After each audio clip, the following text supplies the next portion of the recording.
आज की इस 32 मिनट्स की वीडियो में आपको पूरे का पूरा न्यूट्रिशन इन प्लांट्स का चैप्टर रिवाइज हो जाएगा। आपको ये पता चल जाएगा कि प्लांट्स को किन किन तरह की न्यूट्रिएंट्स चाहिए होते हैं और प्लांट क्या क्या चीज़ें प्रोड्यूस करते हैं और उनकी ट्रांसलोकेशन कैसे करते हैं। अगर इस वीडियो को आप थोड़ी सी ज़्यादा स्पीड में एंड तक देखें तो यकीन मानिए कि आपका पूरे का पूरा लेक्चर, पूरे का पूरा चैप्टर जो है वो प्रिपेयर हो जाएगा और you would be able to solve its past paper questions. तो आइए न्यूट्रिशन इन प्लांट्स के बारे में बात करते हैं। प्यारे बच्चों, कल हमने आपको लास्ट क्लास में हमने आपको पढ़ाया था ट्रांसपोर्ट इन प्लांट्स। हमने आपको बताया जाइलम क्या करता है, हमने आपको बताया फ्लोएम क्या करता है, जाइलम कैसा दिखता है, फ्लोएम कैसा दिखता है, रूट में कहाँ डिस्ट्रीब्यूटेड होता है, शूट में यानी स्टेम में कहाँ डिस्ट्रीब्यूटेड होता है, वाटर एंटर कैसे करता है, रूट प्रेशर क्या होती है, कैपिलरी एक्शन क्या होता है, ट्रांसपायरेशन पुल क्या होती है, इंटरनल स्ट्रक्चर ऑफ लीफ क्या होता है और कौन कौन से फैक्टर्स हैं जो रेट ऑफ ट्रांसपायरेशन को अफेक्ट करते हैं। ये चीज़ हम लास्ट वीडियो में आपको बता चुके हैं। आज की इस वीडियो में हम आपके साथ बात करेंगे फोटोसिंथेसिस के ऊपर। प्यारे बच्चों, फोटोसिंथेसिस एक ऐसा प्रोसेस है जिसमें ग्रीन प्लांट्स कार्बन डाइऑक्साइड को एब्जॉर्ब करते हैं, पानी को एब्जॉर्ब करते हैं और कब करते हैं? दिन के वक्त in the presence of light, और बनाते क्या हैं? ग्लूकोज। हम रूटीन में जब बातें करते हैं हम कहते हैं ऑर्गेनिक कंपाउंड्स, मगर यहाँ उसने सिर्फ ग्लूकोज का जिक्र क्यों किया? क्योंकि फोटोसिंथेसिस में सिर्फ ग्लूकोज बनती है और बाद में ये ग्लूकोज बाकी चीज़ों में कन्वर्ट हो जाता है, जो आज हम पढ़ेंगे। हमारी इस फोटोसिंथेसिस में आपको दो चीज़ें याद करनी है, एक इसकी केमिकल इक्वेशन और दूसरी इसकी वर्ड इक्वेशन। तो वर्ड इक्वेशन क्या होती है? वर्ड इक्वेशन में आप लिखेंगे, अल्फाज में कार्बन डाइऑक्साइड प्लस वॉट। हाँ जी बोले। ये है वर्ड इक्वेशन और ये है केमिकल इक्वेशन। आपको ये दोनों आनी चाहिए, ठीक है जी। ये लाइट डिपेंडेंट और लाइट इंडिपेंडेंट स्टेजेस ये हम ए लेवल्स में पढ़ेंगे। ओ लेवल्स में पहले ये था मगर अब ये ओ लेवल से निकल चुका है, तो आपको मुबारक हो। हमें अब जिन चीज़ों के बारे में जानना है वो है what are the factors affecting the rate of photosynthesis या what are the factors which control photosynthesis. इस चीज़ के लिए हम ये जो आपके सामने ग्राफ नज़र आ रहा है, this graph is very important. हम ना सिर्फ इन फैक्टर्स की बात करेंगे बल्कि हम साथ साथ उन चीज़ों की भी बात करेंगे जो फोटोसिंथेसिस को घटा सकते हैं और बढ़ा सकते हैं। हम पहले सीधा सीधा एक ग्राफ ड्रॉ करते हैं।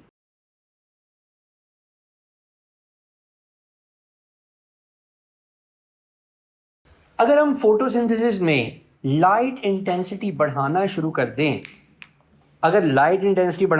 दें, तो आहिस्ता आहिस्ता जैसे जैसे लाइट इंटेंसिटी बढ़ती है रेट ऑफ फोटोसिंथेसिस भी बढ़ना शुरू हो जाता है, मगर एक पॉइंट के बाद ये कांस्टेंट हो जाता है। जाहिर है ये जो मैंने ग्राफ बनाया, ये जहां फोटोसिंथेसिस हो रही है ये कार्बन डाइऑक्साइड के बगैर तो नहीं हो रही, ये किसी टेम्परेचर के बगैर तो नहीं हो रही। तो लेट्स अज्यूम कि इसका टेम्परेचर था 20 डिग्री सेंटीग्रेड और यहाँ कार्बन डाइऑक्साइड की कॉन्सेंट्रेशन थी 0.04%।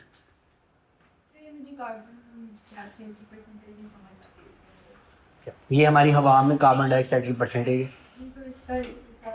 बताता हूँ अभी बताता हूँ। ये जो अभी हमने ये जो ग्राफ बनाया है ये हम पढ़ रहे हैं लाइट इंटेंसिटी को।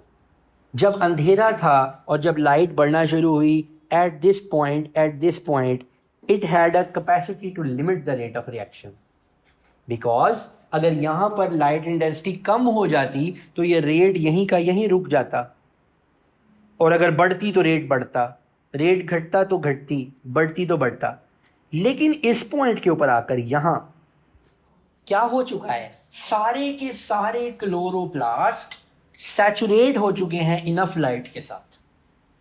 एक ग्लास है, आप उस ग्लास में पानी डालना शुरू करते हैं तो वो भरना शुरू हो जाएगा, मगर एक पॉइंट के बाद आप उसमें जितना मर्जी पानी और डालें क्या वो मजीद भरेगा?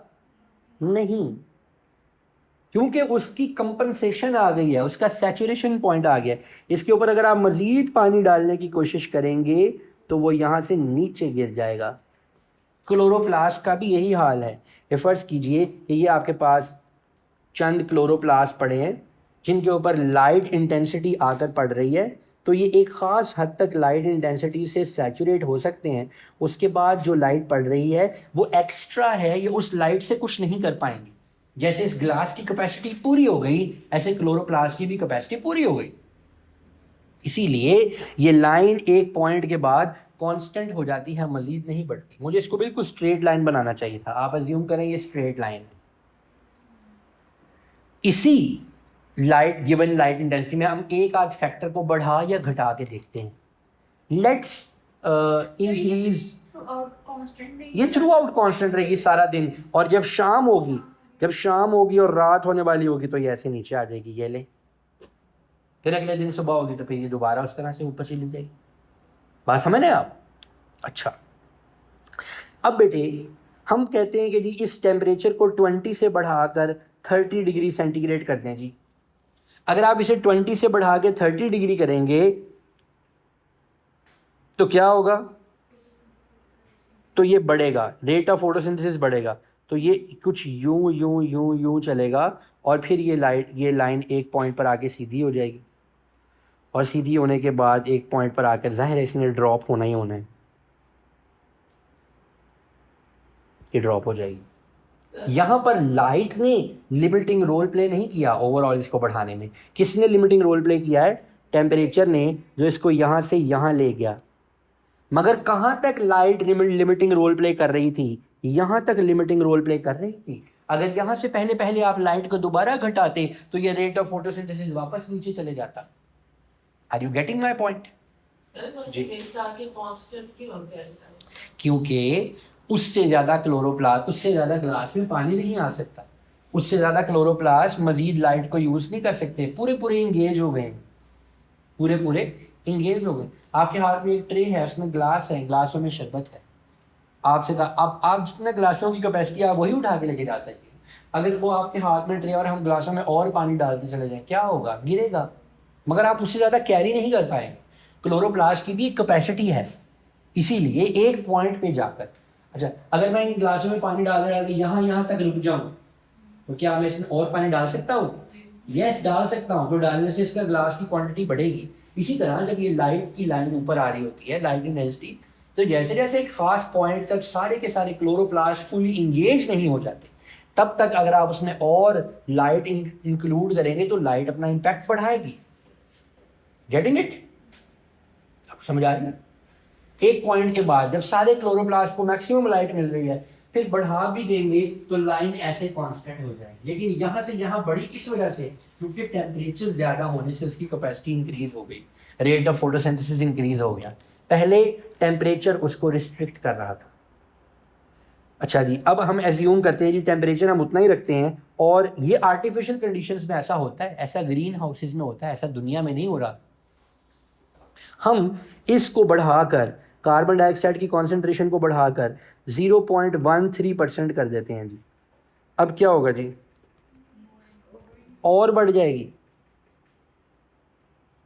और जाहिर है जब रात होगी तो फिर इसने भी ड्रॉप होकर अल्टीमेटली यहाँ पर ही जाकर गिरना है। वैसे ये ड्रॉप वाला ग्राफ बनता नहीं है कहीं पर, लेकिन चलो सवाल आगे हमने बना लिया। आप कहते हैं यार इसके ऊपर टेम्परेचर आपने दोबारा यहाँ पर 20 डिग्री सेंटीग्रेड कर दिया था, आप टेम्परेचर भी बढ़ा दें। हम कहते हैं जी ठीक है, टेम्परेचर भी बढ़ा देते हैं। हमने टेम्परेचर भी बढ़ाया, ये मज़ीद ऊपर चली गई। हाँ, उसके एंजाइम्स इस टेम्परेचर के ऊपर मैक्सिमम वर्किंग कर सकते थे जिसके ऊपर आप इसको लेकर चले गए हैं। उसके यहाँ पर उसके एंजाइम्स ने ही अपना एक्स्ट्रा रोल प्ले किया है। आप लाइट तो इनफ दे रहे थे, मगर एंजाइम्स को इनफ मोबिलिटी नहीं दे रहे थे टेम्परेचर से। एक दफा मैंने टेम्परेचर और रेट ऑफ फार्मिंग एक ही दफा इंक्रीज करें तो और यस, तो फिर इन तीनों लाइंस को भूल जाएं आप, फिर बिल्कुल अपनी वो पीक के ऊपर चला जाएगा और वो इसकी जरूरत ही नहीं पड़ेगी। आप अगर आप ये तीनों चीजें एकदम प्लांट को दें तो प्लांट अपनी मैक्सिमम एक्टिविटी पे चला जाएगा। यही बात है।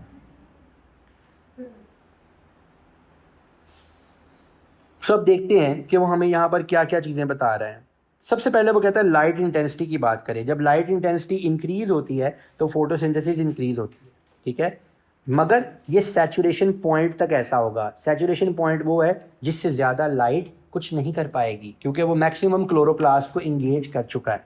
और कहता है कि it's after saturation point photosynthesis constant हो जाती है, इवन अगर आप ज़्यादा लाइट भी इंक्रीज करें तो भी, ठीक है। यहाँ करके सैचुरेशन पॉइंट आ गया मेरा ख्याल है, या यहाँ करके सैचुरेशन पॉइंट आ गया, ठीक है। इसके बाद ये लाइन आपको ऐसे सीधी होती हुई नज़र आएगी, इसके बाद आपको लाइन सीधी होती हुई नज़र आएगी, समझ रहे हैं saturation point.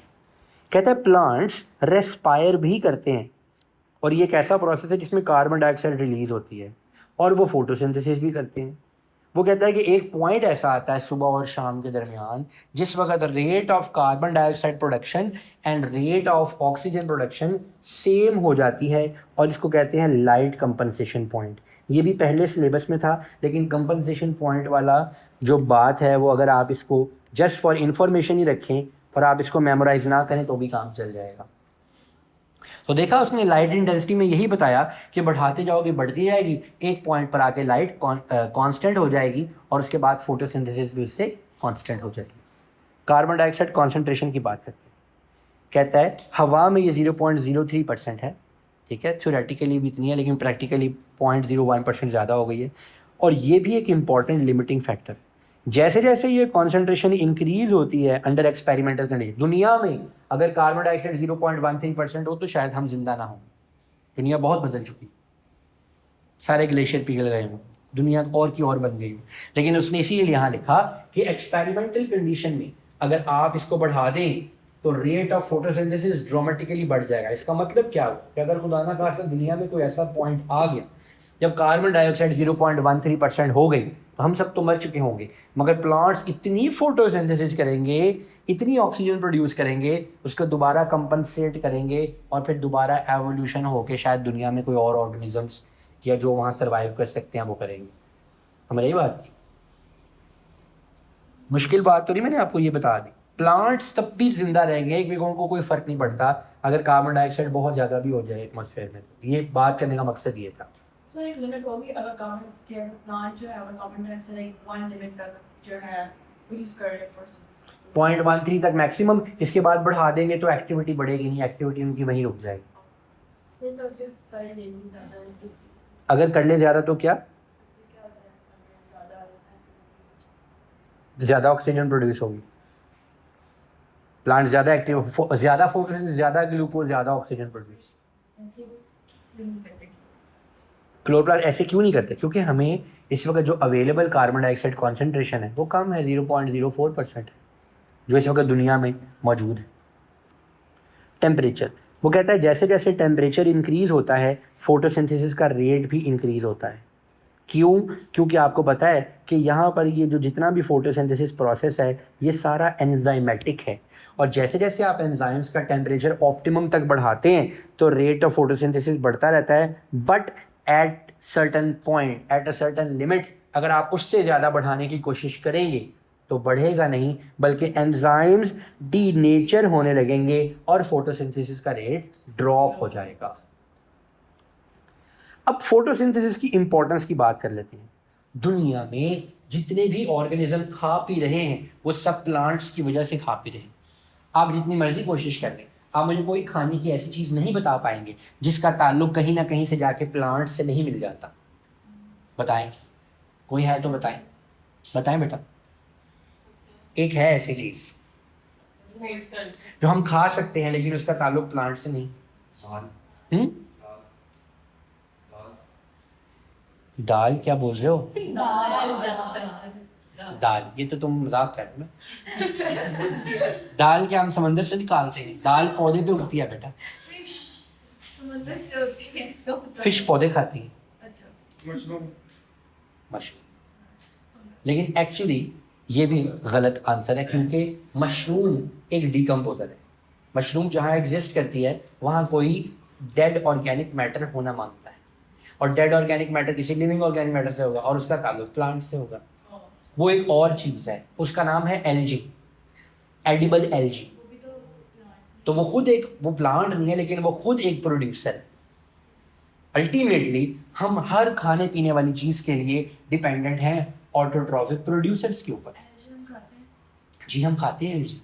LG spirulina super food के तौर पे पूरी दुनिया में इंट्रोड्यूस हो रही है and they are giving them different flavours. अगर आप फॉर एग्जांपल आप कहते हैं मैंने टेस्ट बीफ का लेना है लेकिन मैंने खानी वेजिटेरियन चीज़ है तो आपको बीफ फ्लेवर में एलजी मिल जाएगी, आप जाएं लें खाएं, उसका टेक्सचर भी वैसा ही होगा। मुझे सॉफ्ट नहीं। चाहिए है जी सॉफ्ट होती है बीफ पिन स्टाइल वो मार्शमैलोज होते हैं बेटा जो आपने खाए।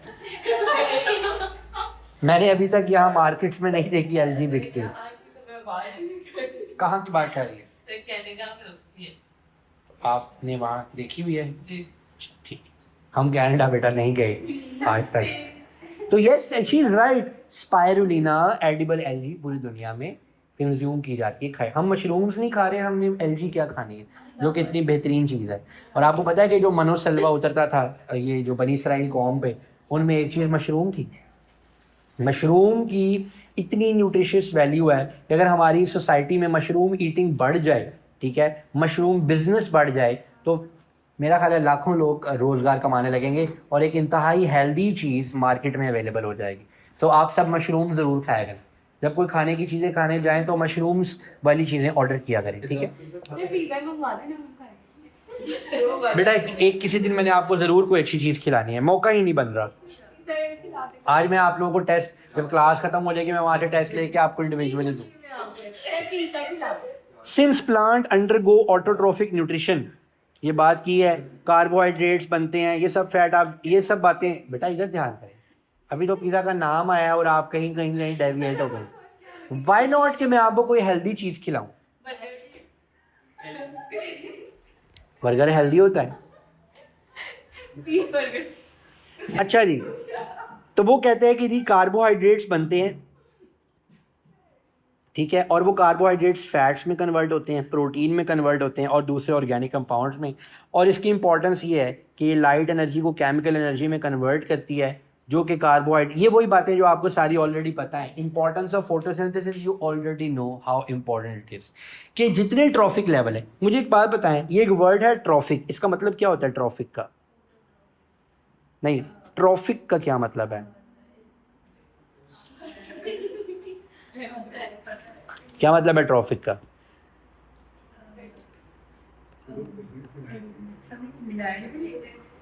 No, Study. it is not land related thing. No, it is food related. When we say trophic level, actually we mean food level. Phototrophic, the ones which are taking their food from light, right? When we say heterotrophic, when we say primary, secondary, tertiary consumer, they are different trophic levels. Plants are at a primary trophic level, they are producers, right? फिर वो कहता है कि दुनिया में जो energy, tropism क्या होता है? ट्रोपिज्म एक ऐसी अट्रैक्शन है जो किसी भी वजह से हो सकती है। फॉर एग्जांपल फोटोट्रोपिज्म, लाइट की तरफ पौधों का बेंड होना। ग्रेविट्रोपिज्म, ग्रेविटी की तरफ। जियोट्रोपिज्म भी नीचे की तरफ। इसी तरह चीज़ों का केमिकल्स की तरफ जाना, इसको कीमोटैक्टिक मूवमेंट्स कहते हैं। हमने अब चूंकि प्लांट स्टार्ट कर लिए हैं तो हम ये एक दिन पढ़ने वाले हैं, जब हम प्लांट हार्मोन्स पढ़ेंगे तो हम प्लांट की मूवमेंट्स भी पढ़ेंगे। वो ये कहता है कि जो दुनिया में आपको फॉसिल फ्यूल्स मिल रहे हैं ये भी दरख्तों के बगैर अवेलेबल नहीं हो सकते थे, बिकॉज ये जो फॉसिल फ्यूल्स हैं ये बेसिकली बरीड दरख्त हैं और बहुत सारे ऑर्गेनिजम्स हैं जो बहुत ज़्यादा प्रेशर की वजह से एक ऐसी फॉर्म में कन्वर्ट हो गए जिनको अब हम कंबस्शन करके उनसे एनर्जी निकाल लेते हैं। बट ये इनका जो ओरिजिन है वो ऑर्गेनिक है। इनका ओरिजिन क्या है? ऑर्गेनिक। अब जो इम्पॉर्टेंट चीज़ हमने पढ़नी है, फेट ऑफ ग्लूकोज, इसका जिक्र मैं बहुत ज़्यादा करता हूँ ए लेवल्स और ओ लेवल्स दोनों की क्लासेस में। आप ज़रा नोट कीजिए, वो कहता है कार्बन डाइऑक्साइड और वाटर मिला, फोटोसिंथेसिस के ज़रिए बन गया ग्लूकोज। अब ये ग्लूकोज स्टार्च में भी कन्वर्ट हो सकता है और वापस ग्लूकोज में भी कन्वर्ट हो सकता है। डे टाइम पे एक्स्ट्रा ग्लूकोज बन रहा होता है तो उसको स्टार्च में कन्वर्ट करता है। रात को जब रेस्पिरेशन करनी होती है और उसको ज़रूरत होती है तो वो उसको ग्लूकोज में कन्वर्ट कर लेता है। ये ग्लूकोज फैट में कन्वर्ट होके स्टोरेज भी कर सकता है और रेस्पिरेशन में भी। क्या प्लांट में फैट होता है? क्या प्लांट में फैट होता है? अच्छा, कहाँ होता है प्लांट में फैट?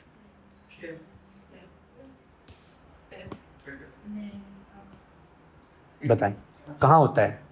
मैंने सवाल ये पूछा है, प्लांट में फैट कहाँ होता है, अगर होता है तो?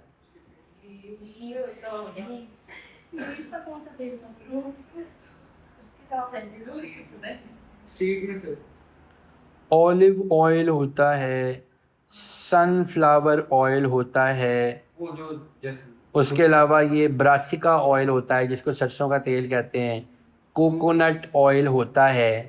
ये क्या है? ऑलिव फ्रूट है। ये सनफ्लावर क्या है? सीड है। ये कोकोनट क्या है? सीड है। ये सरसों के क्या होते हैं? सीड्स होते हैं, राइट। तो आम तौर पे प्लांट्स में जो ऑयल है वो सीड्स में होता है ताकि वो एनर्जी जर्मिनेटिंग प्लांट को मिले। आने वाले दिनों में मैं आपको ये भी बहुत डिटेल में पढ़ाऊंगा।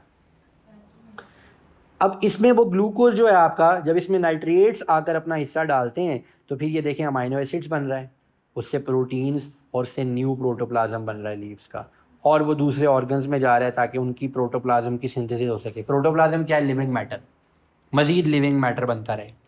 फिर ये सुक्रोज में कन्वर्ट होता है और ट्रांसपोर्ट हो जाता है स्टोरेज ऑर्गन्स में, और फिर ये रेस्पिरेशन में डायरेक्टली भी यूटिलाइज हो जाता है। और फिर ये यहाँ पर इसने नहीं लिखा, मैंने नहीं लिखा यहाँ ये भी लिखना चाहिए था कि ये जो ग्लूकोज है ये सेलुलोज में भी कन्वर्ट हो जाता है। किस में कन्वर्ट हो जाता है? नो, सेलुलोज एक कार्बोहाइड्रेट है, सेलुलोज एक पॉलीमर है जो सेल वॉल्स बना रहा होता है, जिससे सेलुलोज में कोई प्रोटीन नहीं होती। और सेलुलोज प्लांट के लिए सेलुलोज है, हमारे लिए क्या है? फाइबर। हम इसको डाइजेस्ट नहीं कर पाते। ठीक हो गया? अच्छा जी, अब ये एक एक्सपेरिमेंट है, ज़रा इसको देखिए। उन्होंने किया क्या है इस एक्सपेरिमेंट में प्यारे बच्चों?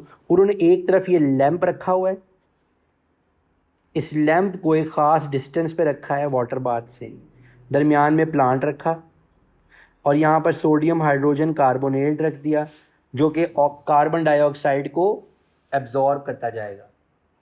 अब इन्होंने करना क्या है? इन्होंने देखना है,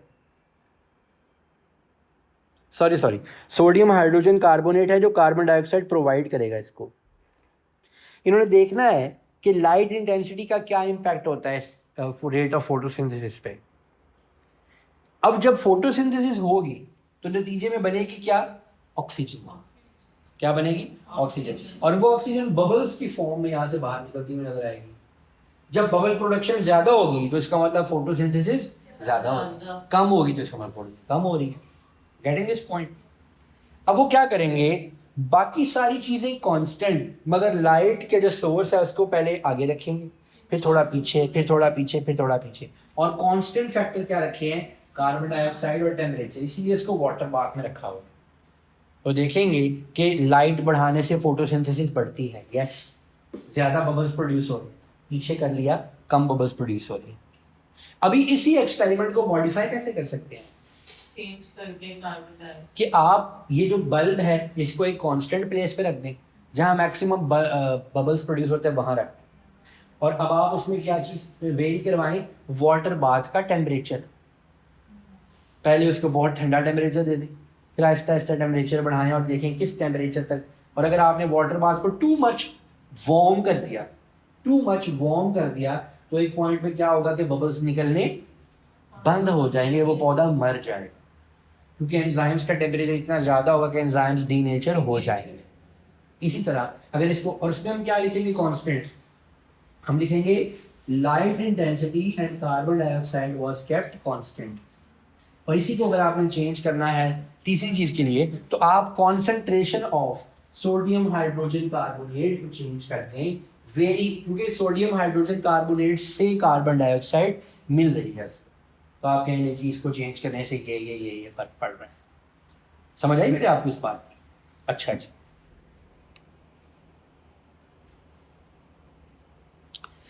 ये लीफ का सरफेस है और लीफ के सरफेस में जो बहुत बड़ा पार्ट होता है जो लीफ को एक पूरा एरिया दे रहा होता है, that is called lamina. Lamina का बड़ा large surface area to volume ratio होता है, ठीक है जी। और इसके अंदर बहुत ही थिन होता है, इसमें बड़े आराम से जनाब आपका फोटोसिंथेसिस हो रही होती है।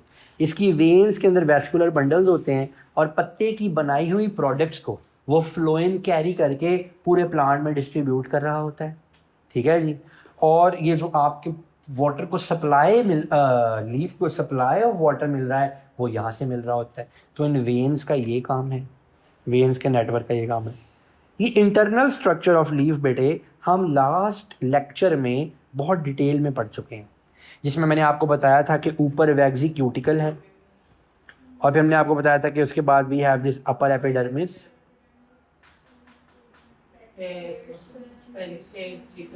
फिर पैलिसेड मीजोफिल सेल्स हैं, फिर स्पॉन्जी मीजोफिल सेल्स हैं, फिर लोअर एपिडर्मिस है, ठीक है जी। और फिर हमारे पास यहाँ पर स्टोमा है, फिर हमारे पास यहाँ पे गार्ड सेल्स हैं। ये बात हम सारे पहले पिछले लेक्चर में कर चुके हैं। जो आपको कल ग्रुप में नोट्स मिल गए हैं ना, उनमें ये सारी चीज़ें लिखी हैं जिनको आप यहाँ से याद कर सकते हैं बड़े आराम से। याद ऐसे नहीं करना कि आप इन्हें रट्टा मारने बैठ जाएं, आप इन्हें पढ़ लें, अंडरस्टैंड कर लें, पेपर में आपको खुद ही याद आ जाएगी। जिन चीज़ों को आपने मेमोराइज़ करना है वो मैं खुद बताऊँगा आपको कि ये बैठ के याद करें, ठीक है। अच्छा बच्चों, अब ज़रा हम इन गार्ड सेल्स की बात कर लें। ये गार्ड सेल्स के दरमियान ये जो स्पेस है, this space is called stroma, ठीक है जी। और इस स्टोमा में से ये स्टोमा फैसिलिटेट करता है। याद रखिएगा कि 3 चीज़ें ऐसी हैं जिनकी मूवमेंट को कोई रोक नहीं सकता। एक है ऑक्सीजन, दूसरी है कार्बन डाइऑक्साइड, और तीसरा है वाटर। इन 3 चीज़ों को किसी मेम्ब्रेन से गुजरने से कोई रोक नहीं सकता, मगर अगर इनको चैनल्स अवेलेबल हो जाए तो इनकी मूवमेंट फास्ट हो जाती है। दिन के वक्त स्टोमेटा खुले होते हैं तो कार्बन डाइऑक्साइड स्टोमेटा के जरिए अंदर आ जाती है। दिन के वक्त ये खुले होते हैं, ऑक्सीजन बाहर आती है और वाटर वेपर्स भी बाहर आते हैं। मगर रात के वक्त प्लांट रेस्पिरेशन करता है, तो कार्बन डाइऑक्साइड बाहर कैसे आती है? कार्बन डाइऑक्साइड बाहर कैसे आती है? प्लांट रेस्पायर करेगा तो कार्बन डाइऑक्साइड देगा। भाई इतनी कम कार्बन डाइऑक्साइड होती है कि वो मेम्ब्रेन से ही बाहर आ जाएगी, उसको खुले हुए स्टोमेटा की जरूरत नहीं है, उसको खुले हुए स्टोमेटा की जरूरत नहीं है। वो मेम्ब्रेन में से, क्योंकि carbon dioxide is very small, a membrane barrier can not stop carbon dioxide from the movement, और होती भी इतनी कम है लिहाजा आराम से यहां से बाहर आती रहती है, नॉट अ बिग डील। दिन के वक्त ये स्टोमेटा के पोर्स ओपन होते हैं और रात के वक्त स्टोमेटा के पोर्स जो हैं ये क्लोज होते हैं। पोटेशियम आयंस इनको कैसे क्लोज और ओपन करते हैं ये भी आपके सिलेबस से निकल गया है, आपको इसको भी याद करने की जरूरत है।